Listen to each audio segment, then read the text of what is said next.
Hola, ¿todo bien? Soy Federico Larroca. Bueno, el video de hoy me gusta mucho este tema justo que es de derecho penal y bueno, vamos a ver qué sale. Se llama el debido proceso legal. Básicamente en este video voy a estar hablando acerca de todas las condiciones necesarias que tiene que tener una persona imputada por cualquier tipo de crimen, delito y todo lo relacionado a lo que son los juicios en sí.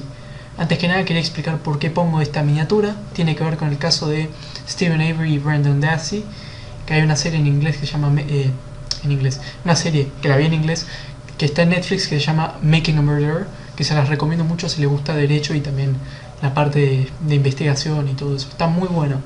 Es una serie que nos pone a pensar realmente cuán dispuesto está el sistema a comprobar que alguien es culpable y no a resolver un crimen o ver si las personas son inocentes. Y eso tiene que ver con la presunción de inocencia. Cuando una persona es acusada de algo, se supone, no es que debe mostrar su inocencia, se debe mostrar que es culpable en sí.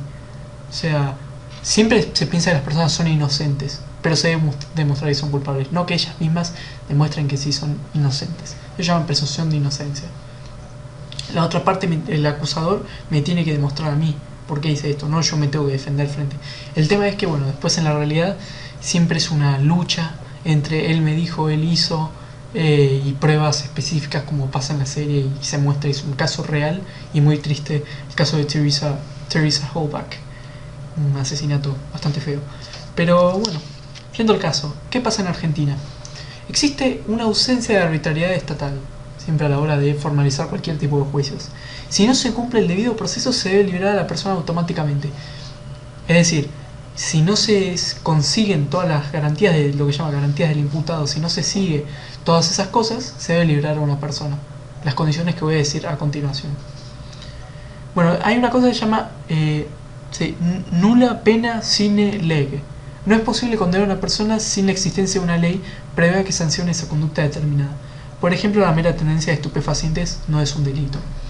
Es decir, para que alguien enfrente un posterior juicio o se le encarcele y todo ese tema, deben existir leyes o debe existir un rompimiento de alguna ley o debe existir el delito en sí penado de alguna manera. No es que no te pueden poner preso, no sé, por gritar. Aunque también habría que buscar si perturbar auditivamente a las personas. Pero convengamos que hay un delito que no está pactado en ningún tipo de ni la Constitución ni en ninguno de los códigos. No te pueden poner preso por eso. Eso es básicamente lo que dice este principio. Ahora, si vamos a las garantías del imputado, ¿qué se debe respetar siempre que se ponga a alguien, que se esté acusando a alguien y que se le haga un posterior juicio?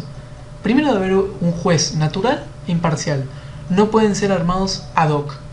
Es decir, el juez no debe tener ningún tipo de conflicto de interés a la hora de participar del caso, ni tampoco debe ser parcial desde un principio. Se busca la imparcialidad total y de decidir mediante las leyes qué es lo correcto e incorrecto y de obtener justicia. Eso es lo que dice este principio. Después está la prohibición de autoincriminación, para evitar autoincriminación por tortura o las confesiones falsas, digamos. Hay otra serie que se llama False Confessions en inglés, en Netflix, que está muy buena. O sí, esa de False Confessions, creo que se llama, bueno, sí, Confessing a Crime, Confessing a Murder, algo así se llama. Confessions, The Confession Tapes, que esa la recomiendo mucho.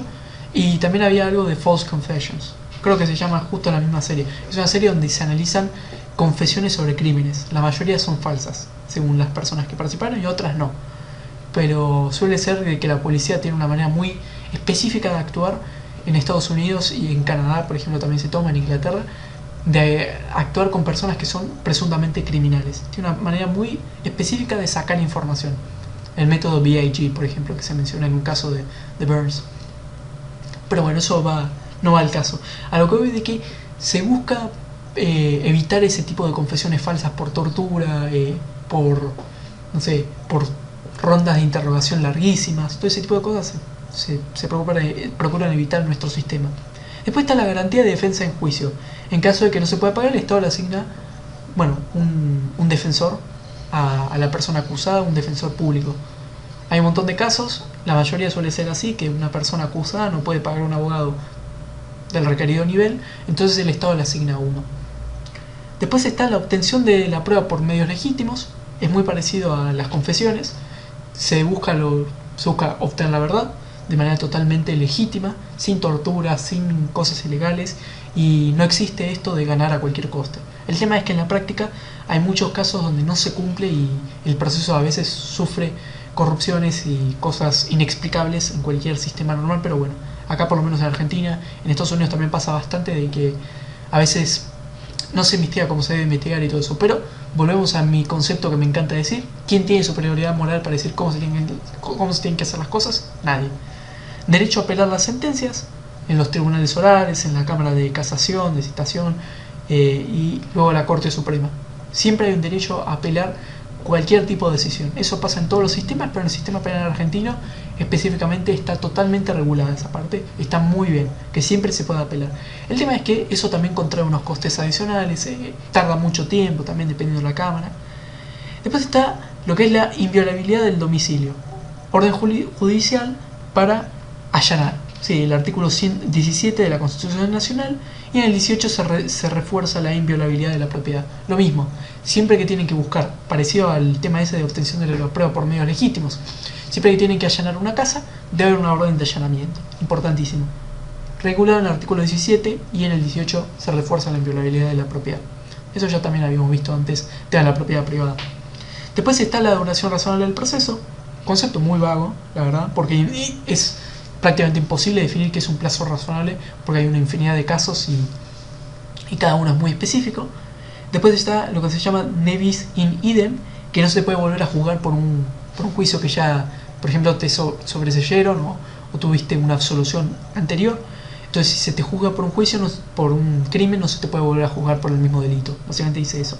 Y la finalidad de las cárceles, que tiene una finalidad de reinserción social, y que durante los procesos judiciales o durante el proceso penal en el que se está haciendo un juicio, sea oral o cualquier tipo, en sí la persona tiene que estar en una cárcel por un tiempo o en una comisaría, dependiendo, pero se suele tenerlo por órdenes en cárceles, ya que lo de la comisaría no es del todo legal, pero las personas suelen estar en cárceles durante el tiempo que dure el juicio, a menos que no se lo requiera por motivos de salud y todo, se da prisión domiciliaria, y después cuando la condena es efectiva, ahí sí ir a la cárcel. Básicamente serían esas las garantías del imputado.